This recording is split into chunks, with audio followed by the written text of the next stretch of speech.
Click AutoCAD. आता आपण बघणार आहोत ऑटोकॅड बद्दल काही माहिती. What is CAD?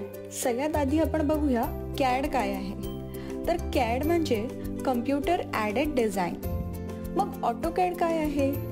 तर ऑटोकॅड हे सॉफ्टवेअर आहे जे ऑटोडेस्क नावाच्या कंपनीने बनवलेले आहे. हे सॉफ्टवेअर कम्प्युटर एडेड डिझाईनसाठी वापरलं जातं. ऑटोकॅड हे एक असं सॉफ्टवेअर आहे ज्यामध्ये आपण कम्प्युटरला काही डिझाईन्स देऊ शकतो, त्याच्या माध्यमातून आपण डिझाईन्स बनवू शकतो. यामध्ये आपण manufacturing planning, product designing, building designing, construction, civil engineering आणि अशा अनेक गोष्टी करू शकतो. 3D आणि 2D मॉडेल्स बनवणे यामध्ये अतिशय सोपं आहे. तसेच या माध्यमातून आपण 2D ड्रॉइंग्स, फ्लोर प्लॅन्स आणि अशा अनेक गोष्टी करू शकतो. मग ऑटोकॅड कोण वापरत असेल? चला बघूया uses of AutoCAD. Interior designers घराचं इंटिरियर डिझायनिंगचं प्लॅनिंग करण्यासाठी ऑटोकॅड वापरतात. आर्किटेक्चरल डिझाईन करण्यासाठी आर्किटेक्ट्सला मोठ्या प्रमाणात ऑटोकॅडची मदत होते. इंजिनिअरिंग डिझाईन्समध्ये वेगळे वेगळे मशीन पार्ट्स डिझाईन करण्यासाठी किंवा मशीनमध्ये काही इनोव्हेशन्स करण्यासाठी ऑटोकॅड वापरलं जातं. एरोनॉटिकल इंजिनिअरिंगमध्ये डिझाईन्स करण्यासाठी याचा खूप उपयोग होतो. लोगोज बनवण्यासाठी किंवा 3D मध्ये हे लोगोज कसे दिसतात 3D डिझायनिंग करून प्रिंटरला हे इनपुट्स देण्यासाठी देखील ऑटोकॅड वापरलं जातं. ज्वेलरी डिझायनिंग हे काहीतरी वेगळं आहे.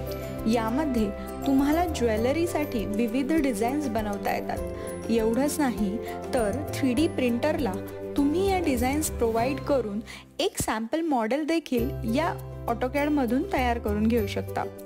कोण वापरत असेल हे, म्हणजे कुठे कुठे वापरलं जात असेल, उपयोग काय आहेत हे तर आपण पाहिलं, पण कोण वापरतं? तर इंटिरियर डिझायनर्स, इलेक्ट्रिकल ड्राफ्टर्स, जे लोक इलेक्ट्रिकलच्या किंवा कोणत्याही इंजिनिअरिंगसाठी डिझाईन्स न बनवता फक्त ड्राफ्टिंगचं काम करतात, म्हणजे डिझायनिंग कोणीतरी केलेलं आहे आणि फक्त ते रिप्लिकेट करायचं आहे ऑटोकॅडमध्ये, त्यांना आपण ड्राफ्टर्स असं म्हणतो.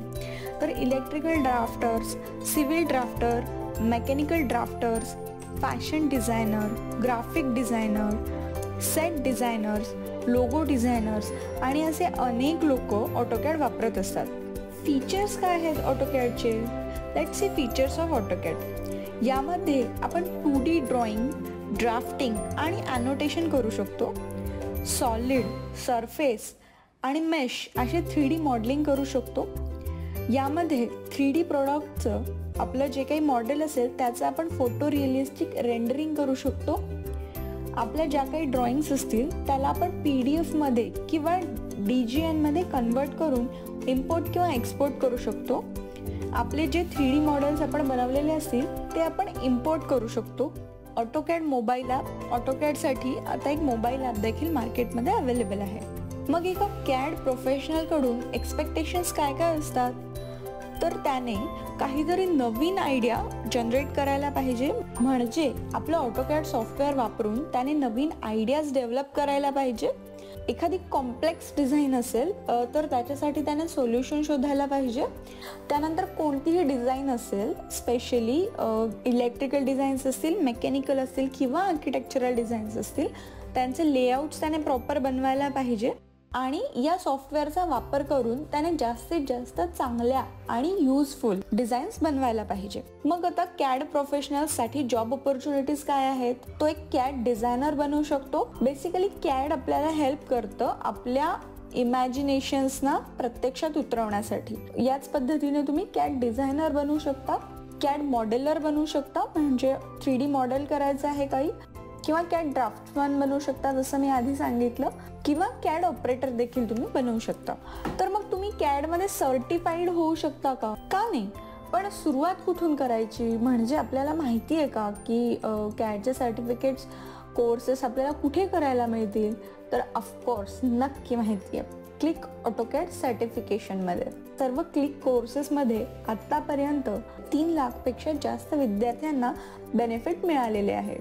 काय USP आहेत, युनिक सेलिंग पॉईंट्स काय आहेत, या कोर्समधून आपल्याला काय शिकायला मिळेल?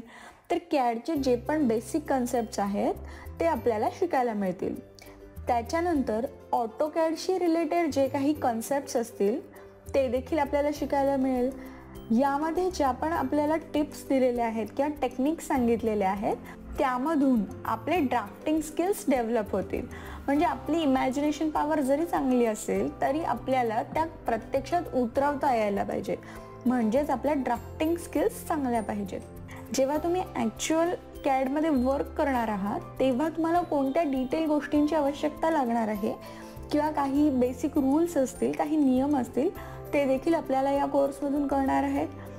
आणि यामध्ये आपल्याला काही असाइनमेंट्स आहेत ज्यामुळे आपली हँड्स ऑन प्रॅक्टिस होणार आहे. सिलेबसमध्ये आपल्याला ऑटोकॅडचं इंट्रोडक्शन, त्याच्यानंतर ऑटोकॅडमध्ये काम कसं करायचं, कार्टेशियन आणि पोलार मेथड जी आपण इंजिनिअरिंगला शिकतो ती ऑटोकॅडमध्ये कशी वापरायची, ऑब्जेक्ट्स कसे तयार करायचे, तयार केलेले ऑब्जेक्ट्स मॉडिफाय कसे करायचे, ऑब्जेक्ट स्नॅप, सिलेक्शन किंवा प्रॉपर्टीज हे जे टूल्स आहेत हे कसे वापरायचे, नॅव्हिगेशनमध्ये झूम, पॅन हे टूल्स कसे वापरायचे, टेक्स्ट डायमेन्शन कसे द्यायचे किंवा लेआउट, लेअर, ब्लॉक्स यांमध्ये वर्क कसं करायचं याबद्दलची डिटेल माहिती आपल्याला या कोर्समधून मिळते आणि हे स्किल्स आपल्याला शिकवले जातात. यामध्ये आपल्याला असाइनमेंट्स, चॅलेंजेस, इंटरॅक्टिव्हिटी, केस स्टडीज यांच्या माध्यमातून आपल्याला ऑटोकॅडमध्ये जास्तीत जास्त हँड्स ऑन करण्यासाठी मदत केली जाते. थँक्यू.